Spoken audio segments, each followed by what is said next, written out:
Barbed Wire in Between, a journey in awareness. Mission statement, October 2004. In today's world of super complexity, the individual may find to be under great responsibility without being able to have much influence on the complex developments affecting us all. Learning to live with this tension and use it for improvement can be helped by tapping into sources of self-appropriation, as often gained by survivors of deep existential crisis, mental or physical illness, or disasters. When I wrote these words as my mission statement, after some years of studying the applied philosophy behind it, I did of course not know how it would come to affect me as an inner imperative, how, as Jess Phillips puts it in her book Truth to Power in 2019, a matter would find me to speak truth to power. Small Town Pavement, July 2011.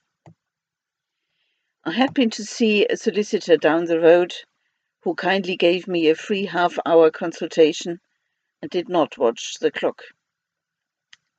Now, at lunchtime, I was walking towards the public library to access the internet and write a few emails as I was stopped in my tracks.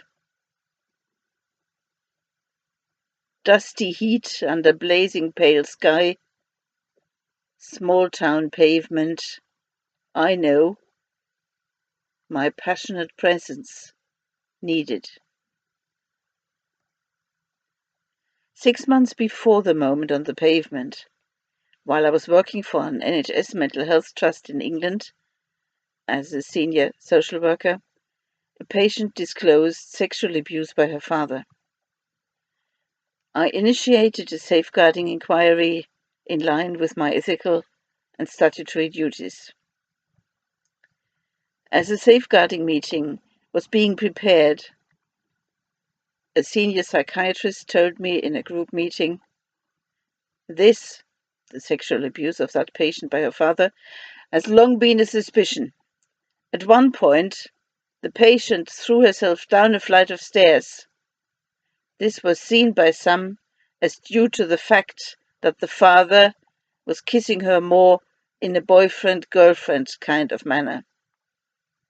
The allegation was put to him, but denied, and social services did not take it any further.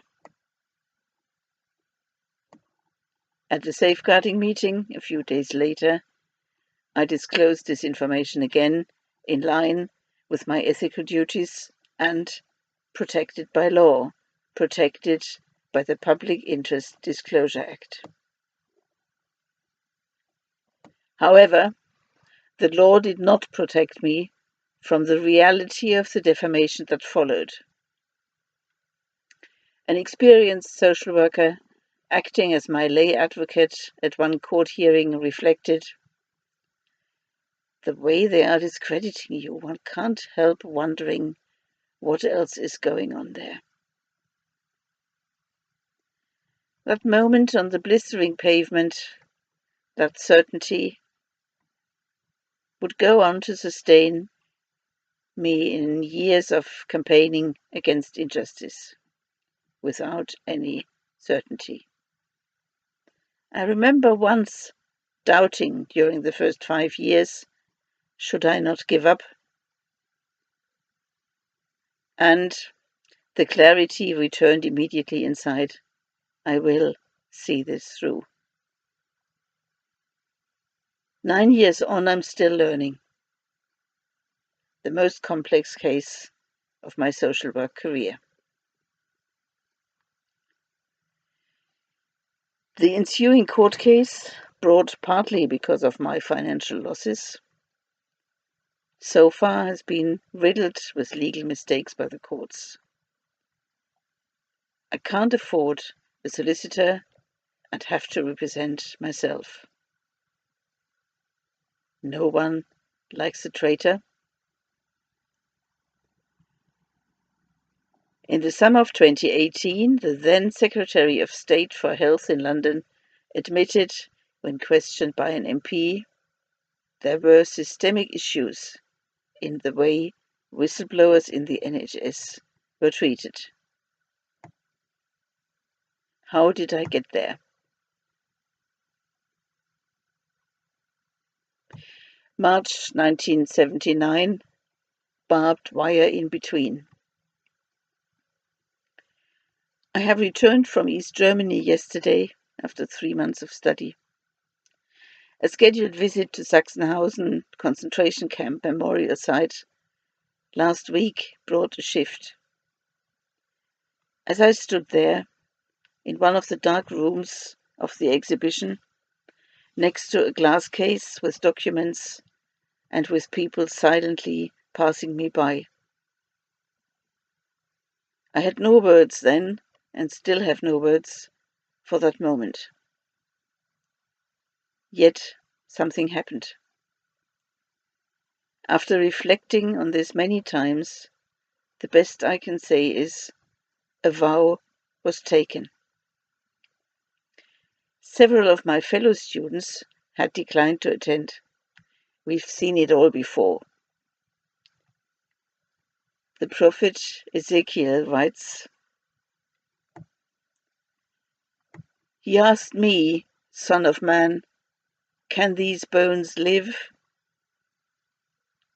Only you know," I answered. East German author Stefan Hemlin: "The GDR has been an experiment. What else could we have done?" Philosopher Bernard Lonergan: "Communication and discussion take place through concepts, but all insight lies behind the conceptual scene. There's always a danger that a reader will attend to the concepts rather than the underlying insight, particularly when the point to be grasped by insight is merely that there is no point." So in the end, I left East Berlin with a sense of freedom and clarity. Barbed wire in between, love overflows, train window sun, patrols both on guard. Home last night, I found myself all of a sudden free from an old neurotic symptom. The greatest clarity and trust go with the greatest insecurity. Wasn't that a brush with another insight offered that morning on the train, that moment when the train approached the border control? It would be a long time before I even remotely grasped that. When first compiling this section around 2002, I pondered for some time whether to include the reference to Ezekiel. For me, the story illustrates lived experience rather than a presumed biblical canon.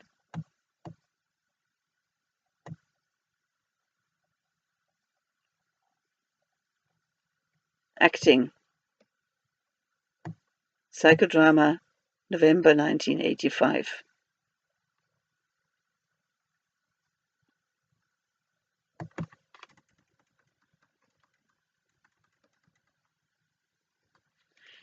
I played that scene for all that was in it, for all that was in me, and for all the colored kids in the audience who held their breath. They really did. It was the unmistakable silence in which you and the audience recreate each other. And for the vanished little Leo, and for my mother and father, and all the hope and pain that were in me. For the very first time, I realized the fabulous extent of my luck. I could, if I kept the faith, transform my sorrow into life and joy. I might live in pain and sorrow forever, but if I kept the faith, I would never be useless. If I kept the faith, I could do for others what I felt had not been done for me. And if I could do that, if I could give, I could live.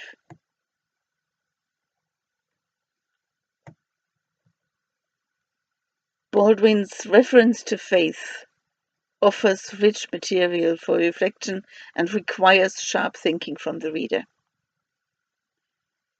Like his fictional protagonist, he had to shake off the abusive and bigoted faith he grew up with.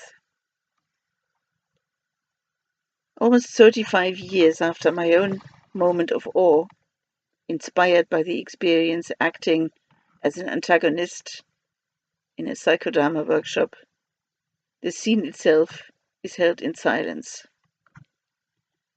To do both the moment and my drive as a researcher justice, I'm not only following aspects of narrative methods and writing in the dark, I'm also using the language of not saying that circumscribes mystical moments.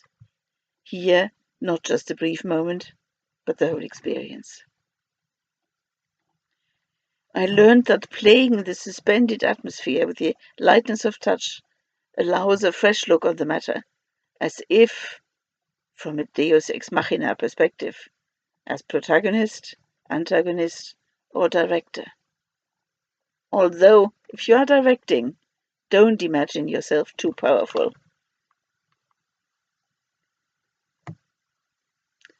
To tell the story of what stayed with me, I'm also applying another technique borrowed from the Buddhist koan collections.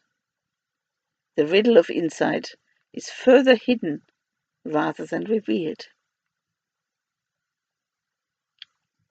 Recently, I've been encouraged by a painter. When painting abstracts, rely on the gesture, the bold brushstroke, and trust the process.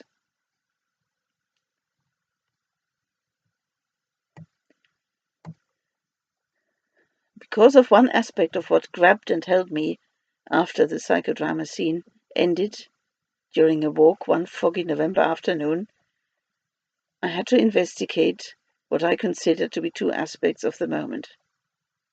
Insight as arriving and consciousness as receiving. That would take time. With a little experience from exploring philosophical questions in my undergraduate dissertation, I followed my nose, exploring what I needed to know, circling deeper from one author to the next. My first psychodrama workshop had opened my eyes to that which I had always sensed but not known, known but not acknowledged, felt deeply while not being able to put it into words. The liberating, playful experience did not end with the psychodrama scene. The ongoing moment had more to tell me. Rooted to the spot at the cemetery gate, inscription on a tombstone sinking in.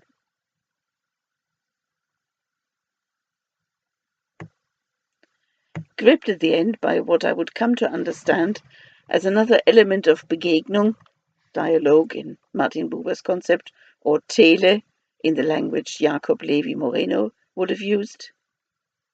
He developed the techniques of psychodrama as a young psychiatrist, playing at lunchtime in a park in Vienna, with prostitutes hanging out there. As I later studied theology, mostly independently, I never lost the awareness that religion for me, at best, was secondary to consciousness, a second language. In a big volume of the work of Bernard Lonergan's, I found later a sentence: art can get us there in an instant, there being a spiritual outlook. The nature of what reached me and my desire to respond authentically led me to Zen meditation. But in the end, I had to leave.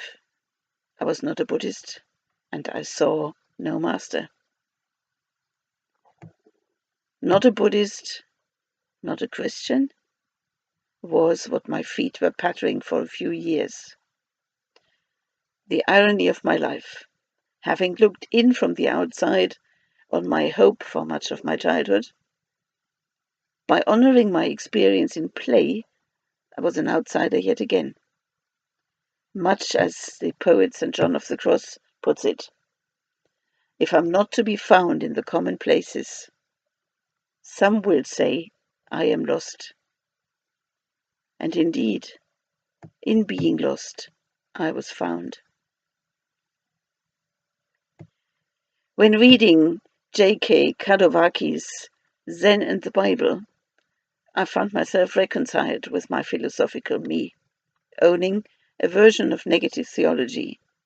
He read the New Testament as I would, beyond critical exegesis, beyond narrative analysis, and certainly beyond dogmatic truth. Yet, as for my own real-life response to a call beyond calling, I was still in the dark, and not because I remained without religion. In the mid-1990s, the work of Bernard Lonergan on insight came into my field of vision, with its 4 transcendental precepts. As a scholar most likely aware of how much religion is based on superstition and distorted myths, he de facto pioneered an approach to facilitate the individual's self-appropriation, including a faith beyond name. Be attentive. Attend to your experience fully. Be intelligent. Understand the matter as best as you can, including stretching yourself. Be reasonable. You will have to make new fact and value judgments. Don't go overboard with expectations of yourself or others. Weigh up what is yours to do. Be responsible. Be as serious, as authentic as you can, and respond to what has been given from and with all your being. Doing that, Lonergan says, will lead to a state he calls being in love. I completed my original philosophical quest provisionally in 2004 with an MA in contemporary philosophical theology, based on my lived experience. Carl Fried Graf von Dürkheim had been, as far as I know, the first person who after World War II conceptualized what he called Seinsfühlung or Seinserfahrung, a brush with or a touch of being, and a deeper experience of simply being. Yet he, quite mistakenly I believe, developed a set of spiritual practices and teams that were supposedly to allow clients to get it. Of course, I cannot claim to attend to what James Baldwin intended for his young fictional actor to have felt during his breakthrough performance. His description simply seems breathtakingly apt for my life-changing experience when attending my 2-week-long psychodrama workshops in a residential feminist center in 1985. Partly there, I felt taken back to my fascination as a 15-year-old with the contemporary theatre in my hometown of Stuttgart. Director at that time was Peter Palic, whose mission statement I would later read. Theatre simply has to change the world. Without knowing of that sentence, theatre performances gave me at age 15 that much-needed sense of the world being changeable. Partly, as the psychodrama director improvised, I was taken back to my favorite painting, hung less than a mile from the theatre of my school days, Caspar David Friedrich's Bohemian Landscape, translucent with pre-dusk light. The picture had been a placeholder for my own hope, my faith, since primary school. An entirely anonymous faith, for which I had no name, no words. An elusive hope beyond hope.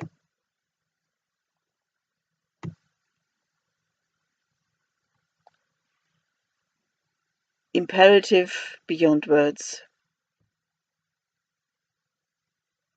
July 2011. Dusty heat under blazing pale sky. Small town pavement. I know, my passionate presence needed.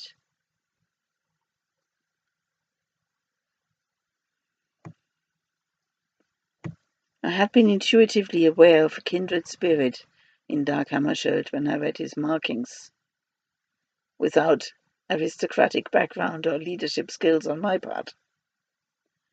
His way of thinking deeply about things and approaching religious narratives not as a higher authority per se, but as expressing universal insight beyond the narrative, through narrative. It resonated with me. This year, in 2020, I spotted the quote I referred to in the next section, which confirms this. A coach I know who uses Gestalt as a method says, a detour can turn out to be the right path after all. Such may have to be said about my career plan from when I turned 50 in 2004. My philosophical dissertation had ended with a claim for which I saw the condition of its possibility as being met.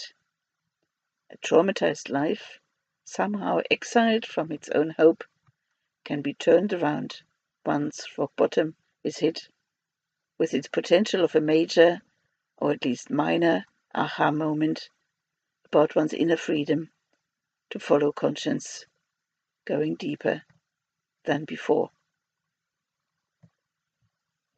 After several very fulfilling years applying what I had learned as a social worker with adults with complex needs, 16 years later, I find I'm coming full circle to see myself at another beginning, yet immensely richer. The tools I needed for at least a modicum of self-appropriation were not so much found in Zen retreats or in 12-step practice, valued as both these tools were at some stage. But the tool I needed to become open beyond myself was the willingness to stand upright and to respond when a silent certainty arrived in a sea of uncertainty. I see it as my life's work to share my small insights into the human potential, to rely on what some may call the mystic within, or a deeper level of consciousness, accessible when only vaguely aware of a new way of attending, grown out of deep existential crisis. To encourage people in crisis to trust, and to encourage professionals to assist beyond evidence.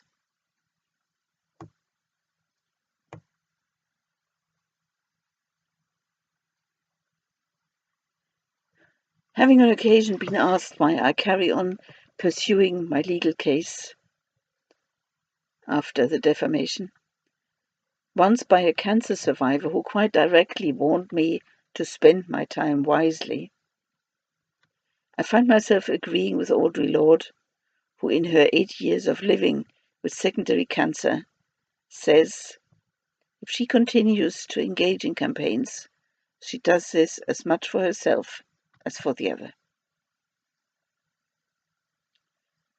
Dag Hammarskjöld is reported to have answered related questions. The explanation of how man should live a life of active social service in full harmony with himself as a member of the community of spirit, I found in the writings of those great medieval mystics, Meister Eckhart and Jan van Rensburg, for whom self-surrender had been the way to self-realization, and who in singleness of mind and inwardness had found strength to say yes to every demand which the needs of the neighbors had made them face, and to say yes also to every fate life had in store for them when they followed the call of duty as they understood it. No armor, held by years of uncertainty, moments of clarity.